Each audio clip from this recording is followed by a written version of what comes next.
Hey guys, welcome back to my channel where we're all about leveling up, elevating, and living our absolute best lives. As always, I love to mention in the beginning that these videos are always inspired by you guys. I get a lot of questions on how to invest, what are great industries to get into, etc, and I am no expert, but I am on ground. So I figured I would share a little bit based off of what I do notice around, as well as the little research that I do as well. As I always say, do your due diligence and always research anything that's mentioned here before investing in anything. Although I am here to help as best as I can. Please do remember to like this video, subscribe, and hit the bell notification button, as well as share this with anyone you think will find value in figuring out or wanting to know how to invest in agriculture in Africa, specifically Uganda. Let's get into it.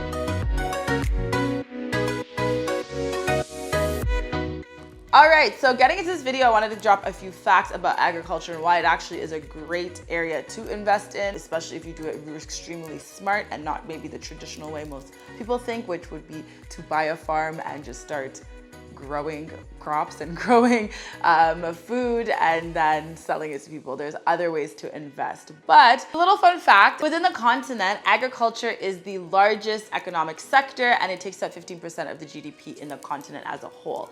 I know a lot of people are not favorable of speaking about Africa as a continent in a whole, but I figure most people are attracted to the continent, then they figure out where they want to live and invest in based off of that. So it's really good to know at least that information because it's super useful when making decisions. I'm gonna go ahead and mention a few really great ways to invest in the sector. There are so many, you can go ahead and research many more, but just a few that I noticed that I figure would be very popular and extremely needed here. So one of them would be processing and packaging. I don't think a lot of people realize, and all you really need to do is take a very nice little stroll through the grocery stores and you can see how we package, and well, processing is a different story, but packaging our goods that we create here in the continent, but here in Uganda.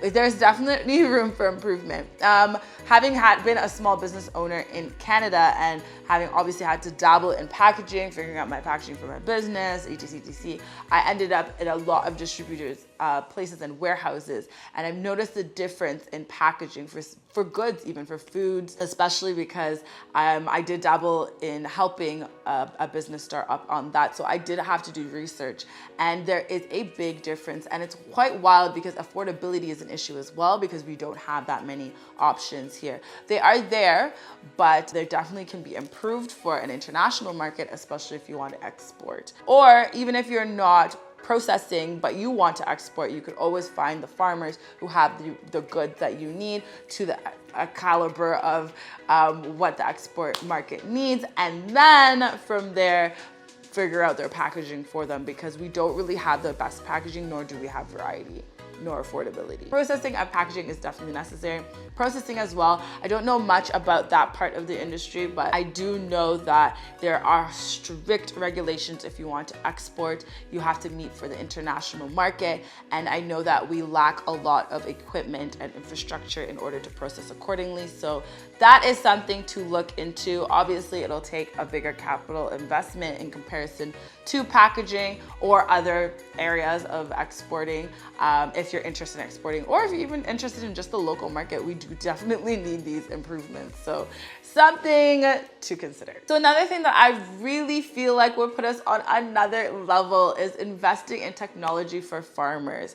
Farmers need a lot of help. Just think of the neighborhoods that you've been to and people just cutting grass. For example, I've mentioned this previously, but we use trimmers, which you would use on the edges of the grass to cut all of the grass. I've seen lawnmowers, but very few, and I don't think I've really seen the ones you drive on, but I haven't been on a lot of farms, to be honest with you, but just moving around. So as you can tell, just those simple examples can show you that this is needed for, and that's just grass. Now imagine a lot of other areas, especially irrigation. So whatever it may be, the way you'd be able to cultivate the land a lot faster, it's just not readily available. There are a few places that have these things, but in terms of making it easy for farmers so that they're able to harvest their crops a lot faster and plant faster and just provide for their families quicker, and also you can get a cut out of this. What a great way, when I did a little bit of research that I saw, was literally just renting out technology to farmers.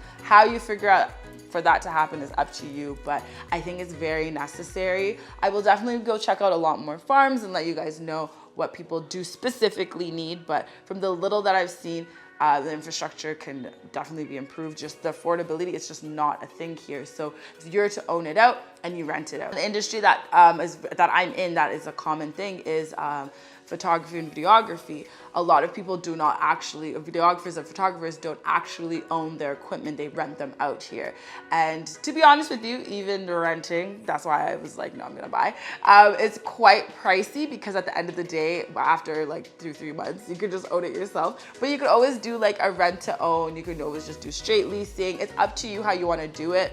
But it's just showing that as long as there's a demand and people can see it's easier for them and it's still quite affordable, and providing plans for them, just do the research and figure it out. But technology for farmers is definitely needed. All right, so I'm a firm believer, the older I get, that why reinvent the wheel when the wheel is already there? You could just make it prettier, you can like change it up a bit, but I'm not that person. I'm not very innovative. So like when it comes to that, I'm just like, why reinvent the wheel? But a thing that's definitely needed as well is transportation from farms to the market and local grocers. I do know that it's there. Like you'll see when you're going to the village, you'll see trucks on their way and whatever, but the fumes they put out, it's just disgusting. There's so many things where you're just like, how are these things on the road? It's not everybody, mind you. I've just seen it like for a lot of farmers that may not be able to afford. So finding a way to make it easier from business to business, from in agriculture, from farmers to, I was gonna say to table because it's such like a cliche term, but not to table, but to restaurants, to grocers, to whatever may be, transportation, being that middleman to be able to do that for them, I think is a huge thing. And then you take your cut, whatever that may be, whatever it works for you, whatever numbers you crunch is up to you.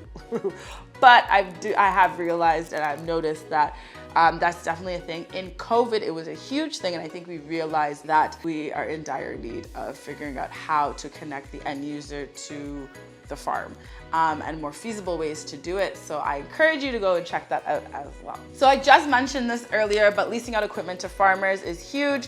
I just kind of said it as a side note earlier to another point, but leasing out equipment, guys, you can make quite a bit of money. There is equipment we have access to abroad that is just simplifies life so much for farmers. Now imagine we had that here. Not everything will work, but some things definitely are needed and will work. So I encourage you to go and do your research. And if you're in agriculture and you're in that industry, to check it out, because there's like so much that we need. Leasing out to farmers is definitely necessary. You end up gaining a lot based off of whatever the percentages you want to take from leasing and then pricing and whatever. And then it also helps their lives as well. And everybody wins, so why not? So lastly, I'm going to mention exporting because it's something I think is so dope, so necessary. I feel like if the Western world is so about organic food and pays triple amount for organic food, and we naturally grow organic food for so cheap, as long as you can find farmers that are, like I said, growing it to this caliber and the standards that are needed for international markets, can get that stamp. I know there's like certain regulations, whatever it may be. There's actually courses for this. There's a YouTube channel and a YouTuber, but she's really a doctor. She has doctorate in it and in economics and something else, but I don't remember what it was. I just remember economics because that's what I studied. And she's amazing. I'll link her channel below and I'll leave her name here. And she literally just goes around, I think she's now landed in Rwanda, but she was specifically also East Africa, although didn't really touch much on Uganda, but it was definitely in Kenya. I think she's from the Horn of Africa, and then she's now settled in Rwanda, and she literally just coaches people on exporting. You want to get money, want to make money, get to the bank. She has, I think, a course you can enroll in, and actually breaks it down exactly what you need to do. Literally self-explanatory. Love her. I want to find her and interview her. If you guys know her, please shout her out. I will definitely go to Rwanda just for that. I want to get in depth. I think exporting is such an interesting concept. It's like, we have a competitive advantage. Pay us for it. So yeah, I think that pretty much wraps up my video on agriculture. There's so much more when I did research. This is just a little bit that I wanted to share specifically around the Ugandan market, but it's not just I'm gonna buy a plot of land, I'm gonna farm, and then I'm gonna make goods and people are gonna shop for me. Like there's so many cool things you could be doing, and there's so many more I didn't even list here. So I encourage you to check them out. Please do check out my other videos too on different various topics on ways you can invest in the continent. Thank you guys so much for watching. Please do remember to subscribe, hit the bell notification button. Let me know how you plan to invest in the continent, in Uganda, and in specifically agriculture, and we'll keep the conversation going. Thank you guys so much for watching, and I'll check you guys in another video. Bye guys!